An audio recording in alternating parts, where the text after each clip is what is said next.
લક્ષ્ય ન્યૂઝ, એક નજર, એક લક્ષ્ય.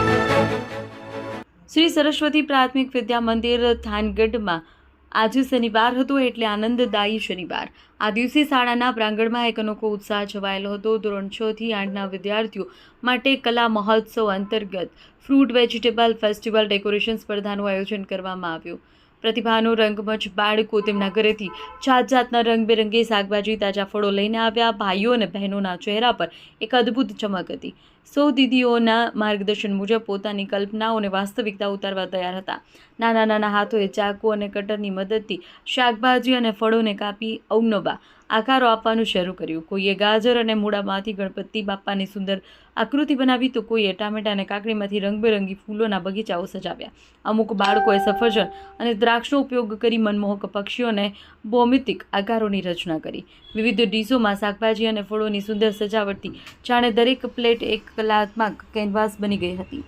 વ્યક્તિત્વ વિકાસનો પગથિયું. આ સ્પર્ધામાં માત્ર સજાવટ ન હતી, પરંતુ બાળકોમાં છુપાયેલી સર્જનાત્મક શક્તિ અને પ્રતિભાને બહાર લાવવાનું એક ઉત્તમ માધ્યમ હતું. પોતાના વિચારોને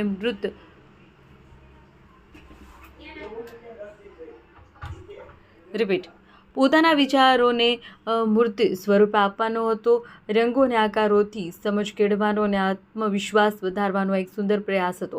સરસ્વતી વિદ્યા મંદિર હંમેશા આવા અવનવા કાર્યક્રમો દ્વારા બાળકોના વ્યક્તિત્વ વિકાસને પોષવાનું કાર્ય કરે છે. વિજેતાઓને સન્માન. આખા કાર્યક્રમને જ્યોતિ દીદી અને પારુલ દીદીના અથાગ પ્રયત્નો સુંદર વ્યવસ્થાપનથી સફળ બનાવવામાં આવ્યો હતો. નિર્ણાયકોએ દરેક બાળકની મહેનત, કલાત્મકતા અને રજૂઆતને ધ્યાનમાં રાખીને નિર્ણય લીધો. આખરે શ્રેષ્ઠ સજાવટ કરનાર બાળકોને ઉત્સાહભેર પ્રથમ, દ્વિતીય અને તૃતીય ક્રમાંક આપી સન્માનિત કરવામાં આવ્યા. આજે શાળામાં જ્ઞાનની સાથોસાથ કલા અને સર્જનનો પણ સુંદર સમન્વય જોવા મળ્યો, જેને દરેક બાળકના મનમાં એક મીઠી યાદ છોડી દીધી હતી. રિપોર્ટર જયેશભાઈ મોરી.